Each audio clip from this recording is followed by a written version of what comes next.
Have you ever tried to question someone and they answered with just 4 words? God told me. Conversation over, discussion closed, curiosity shut down instantly. Because the moment someone claims divine authority, the rules change. You're no longer debating an idea, you're challenging a voice from heaven. And that's the real problem, not belief in God, not faith, but the phrase "God told me." Because those 3 words quietly do something dangerous. They end the search for truth. They replace discussion with certainty, questions with obedience. And once that happens, conversations don't just stop. Thinking does too. But here's the strange part. Throughout history, the people most certain that God told them something have often disagreed with each other completely. So, the real question is this: if God is speaking, why are the messages so different? And that question opens a door many people are afraid to walk through. Let's step inside. The conversation killer. Imagine a normal conversation. 2 people sitting across from each other, discussing something complicated. Maybe it is politics, maybe morality, maybe war, science, or how we should live our lives. At first, the process is familiar. One person presents an argument and explains why they believe it is true. The other responds with their own reasoning. Evidence appears. Counterarguments follow. The discussion moves forward, step by step. Sometimes voices rise. Sometimes people pause to think. But the important thing is this: both sides accept the same basic rule. Ideas must stand on reasons. Now imagine the moment that rule disappears. One person leans back and says quietly, "God told me this is the truth." Something subtle changes in the room. The tone shifts. The conversation that was moving suddenly freezes. Because now the claim is no longer human. It has been elevated beyond ordinary discussion. It has been placed somewhere higher, somewhere sacred. And once an idea is framed as coming directly from God, questioning it feels different. It no longer feels like examining a claim. It feels like disrespecting something holy. For many people, it even feels dangerous. So the discussion stops. Not because the reasoning was stronger, not because the evidence was overwhelming, but because the idea has become untouchable. This phrase does not win debates in the traditional sense. It simply removes them from the table. Instead of 2 people exploring a question together, the conversation becomes one person declaring certainty and the other left with only 2 options: accept the claim or risk being seen as attacking the divine. And that small shift has shaped human history far more than most people realize. Because the moment divine authority enters the room, ordinary rules of reasoning quietly step aside. Curiosity fades. Doubt becomes suspicious. Questions start to sound like rebellion. But the real danger is not just that conversations stop. It is what replaces them. And it almost always begins with certainty. The seduction of absolute certainty. Human beings crave certainty. We want the world to make sense. We want clear answers to difficult questions. But life rarely offers that kind of clarity. The world is chaotic. Events happen that no one can predict. People disagree about right and wrong. Even our deepest moral questions rarely come with simple solutions. Is violence ever justified? What should we sacrifice for others? Where should freedom end and responsibility begin? These are not easy problems. They require reflection, doubt, and sometimes uncomfortable self-examination. But imagine removing that uncertainty completely. Imagine believing that the ultimate authority in the universe has already given you the answer. If God tells you what is right, the confusion disappears. The moral maze suddenly becomes a straight road. You do not have to wrestle with competing arguments or question whether your choices might be wrong. The universe itself has already decided. Psychologically, this is incredibly powerful. Certainty brings relief. It replaces anxiety with clarity and doubt with confidence. Instead of navigating a complicated landscape of moral reasoning, everything becomes a set of instructions. Do this, avoid that, trust this path. And for many people, that sense of guidance feels deeply reassuring. It creates the feeling that life has structure and purpose. But certainty has a hidden cost. Because the moment someone believes their thoughts come directly from God, those thoughts stop being negotiable. They are no longer ideas that can be examined or revised. They become commands. Beliefs that once might have changed through conversation suddenly become fixed. They stop evolving. History reveals something unsettling about this kind of certainty. People who were absolutely convinced that God had spoken to them have justified acts of extraordinary compassion. But others, equally convinced of divine guidance, have justified acts of cruelty.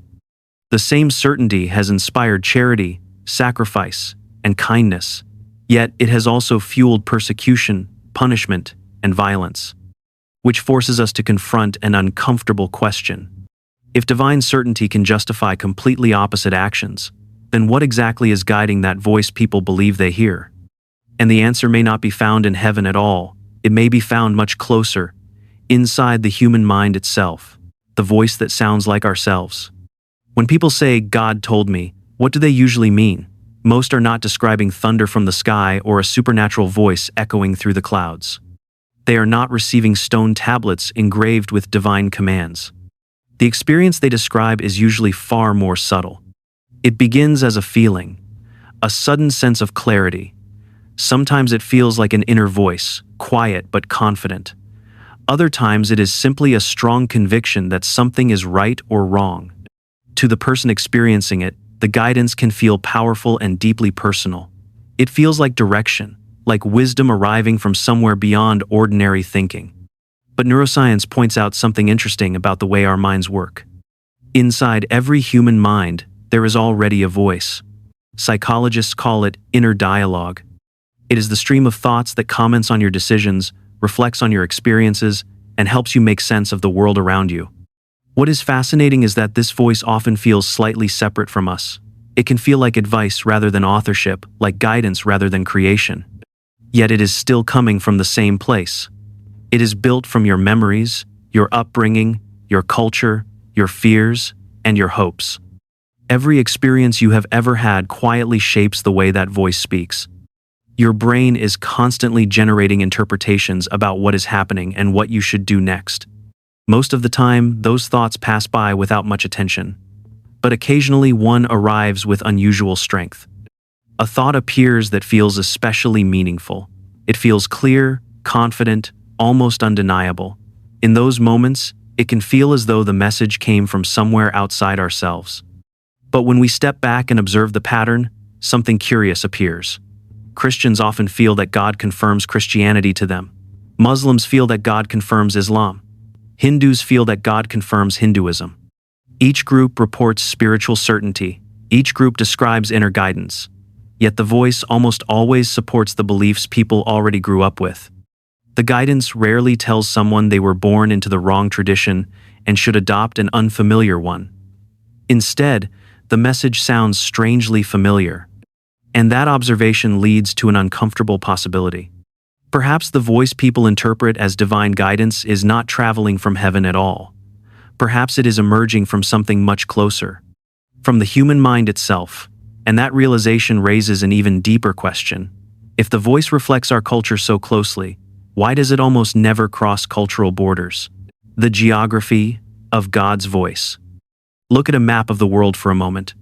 Not a political map, but a religious one. Patterns appear almost instantly. In Saudi Arabia, millions of people are deeply convinced that God confirms Islam to them. In India, millions are equally certain that divine truth affirms Hinduism. In the United States, countless believers feel confident that God validates Christianity. Each group describes powerful spiritual experiences. Each group speaks about guidance, revelation, and moments of certainty. Each group sincerely believes they have felt the presence of something divine.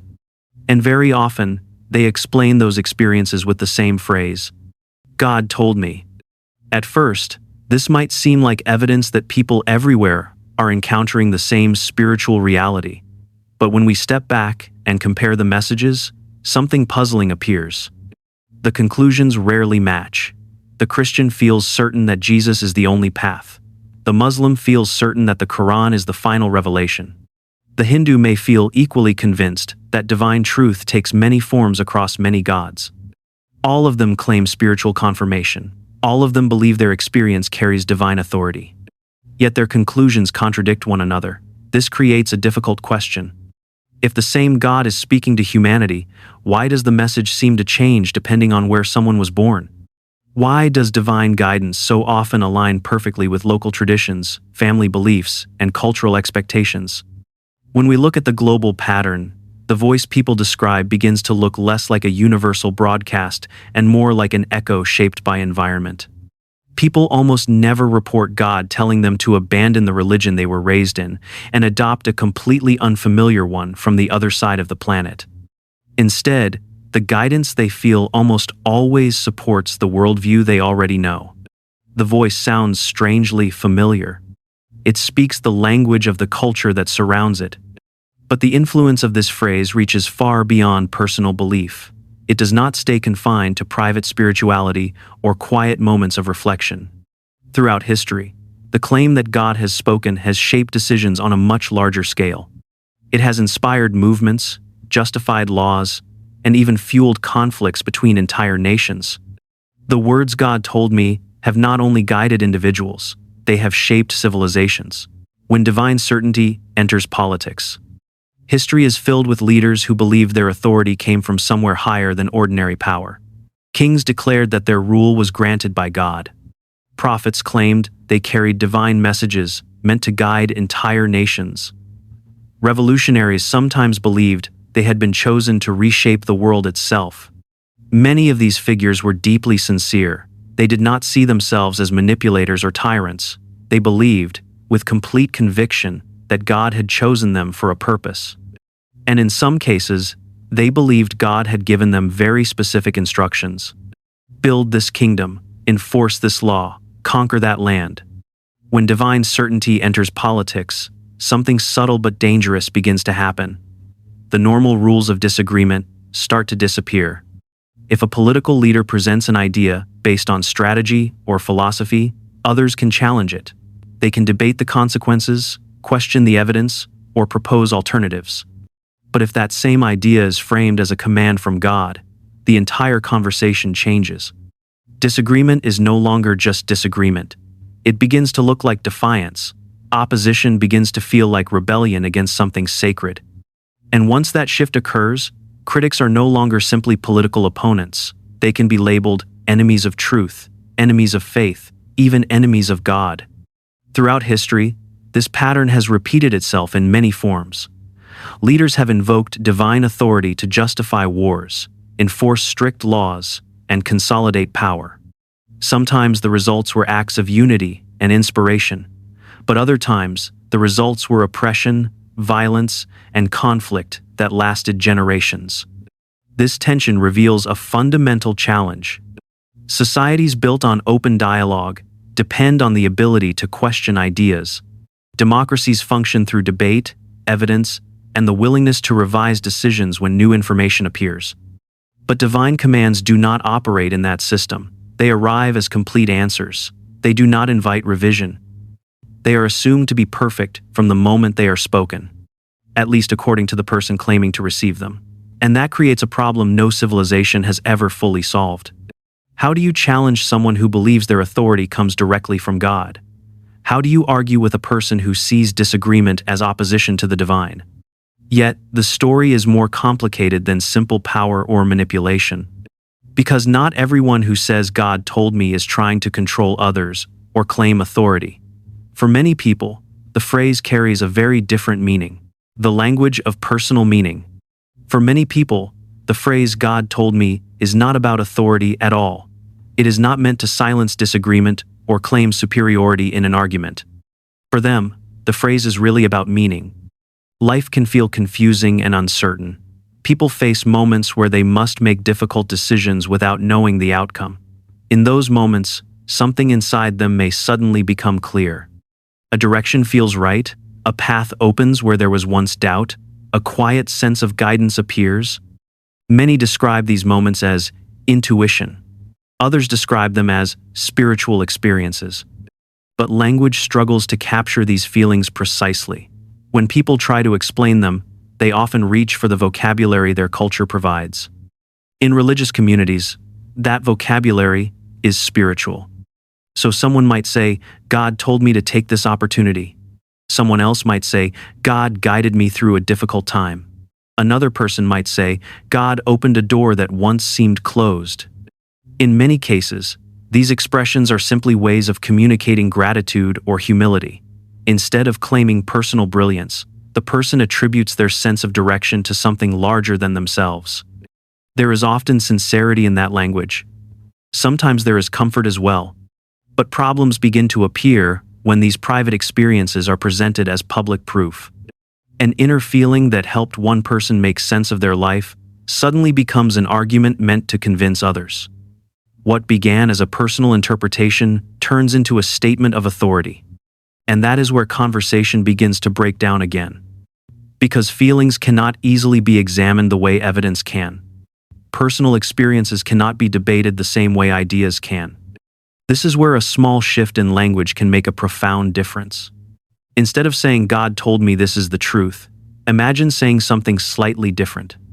I believe this is right. The meaning may be similar for the speaker, but the invitation is completely different. One statement opens the door for discussion. It allows others to ask questions, share perspectives, and examine the reasoning together. The other statement quietly closes that door. And that difference can shape whether a community continues learning and growing or becomes trapped inside unchallenged certainty. Yet the deeper issue runs beyond the words themselves.